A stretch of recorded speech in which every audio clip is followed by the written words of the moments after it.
تو نوید بھائی یہ شاعری کا سفر کب اور کیسے شروع ہوا اور اس طرف آپ کیوں راغب ہوئے؟ شاعری کا سفر قصدن تو میں نے بالکل شروع نہیں کیا. اچھا. جب میں ادبی حلقوں کی طرف آیا، بہت سارے لوگوں کو میں نے دیکھا جو لکھتے افسانے تھے، صحیح. لیکن ان کو عروض سیکھنے کا شوق ہوا، شوق پیدا کیا، اور پھر ان نے شاعری کی طرف اپنے ہاتھ بڑھائے. ٹھیک. کئی لوگ تھے جو مضامین لکھتے تھے، ڈرامہ نگار تھے، لیکن شاعری کی طرف آئے. تو ایسا بالکل نہیں تھا. میں تو یہ کہتا ہوں کہ اچھا جو تخلیقار ہے وہ یہ نہیں سوچتا، اس احساس سے کمتری میں نہیں ہوتا کہ میں صرف شاعری کروں. ٹھیک. صحیح. اصل میں بات یہ ہے کہ جو آج کل شاعروں کے پاس آگے نکلنے کا یا اپنی ذات کی تشہیر کا جو موقع ہے وہ انہیں ذرا جلدی مل جاتا ہے. ایسے ہی. ایک شعر لکھا، اسے ابھی تو ڈیزائننگ والی فیلڈ کافی ترقی کر گئی ہے. جب فیس بک شروع ہوئی تھی تو وہ ایک شعر لکھا، اسی ٹائم شیئر کر دیا، وہ ہزاروں قارئین تک پہنچ جاتا ہے، ہزاروں میں سے 10 20 100 لوگوں کو پسند بھی آ جاتا ہے. اب یہ افسانہ نگار ہے یا ناول نگار ہے، اس کو زیادہ محنت کرنی پڑتی ہے. اور پھر دوسری طرف دیکھیں کتابیں پڑھنے کا رجحان بھی نہیں ہے. اب کون افسانے پڑھے، اب کون ناول پڑھے؟ پڑھنے والے موجود ہیں. ابھی کیونکہ میں خود ایک معلم ہوں، میں بچوں کو پڑھاتا ہوں، اردو پڑھاتا ہوں، تو مجھے نظر آتا ہے کہ ان بچوں میں اول تو پڑھنے کا شوق ہی نہیں ہے. ٹھیک. صحیح. حتیٰ کہ اردو پڑھنے کا شوق بھی نہیں ہے. بعض بچے تو وہ انگریزی، سائنس کے سبجیکٹس، میتھمیٹکس اس میں بہت اچھے ہیں، لیکن ان کے اندر اردو کا ذوق ہی نہیں ہے کہ میں یہ پڑھوں. ایک طرف ہم اسے کہتے ہیں قومی زبان، دوسری طرف ہمارا یہ المیہ ہے کہ قومی زبان سے بہت دور ہو گئی ہے نسل نو.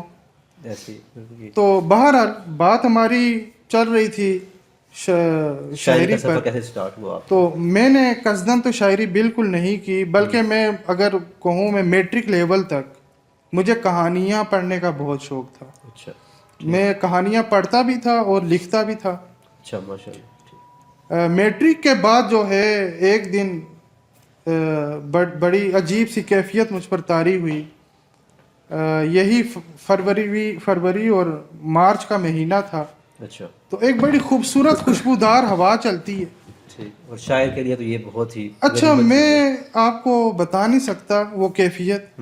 وہ جب ہوا چلی اور میرا ذہن جیسے بڑا ایک خوشگوار تاثر اس کا میرے ذہن پر مرتب ہوا، تو خود بخود کچھ مصرے میرے ذہن میں آنا شروع ہو گئے. میں نے نوٹس نہیں لیا، لیکن پھر کچھ دنوں کے بعد دوبارہ یہی معاملہ میرے ساتھ پیش آیا. تو پھر میں نے کہا نہیں، مجھے لکھنا چاہیے. میں تقریباً 5-6 سالوں تک میں نے شاعری لکھی، آمد ہوتی رہی، اور 9-10 رجسٹر، اتنے بڑے بڑے رجسٹر جس میں میں نے وہ شاعری جو آمد ہوئی اور میں نے لکھی. اچھا. ٹھیک ہے.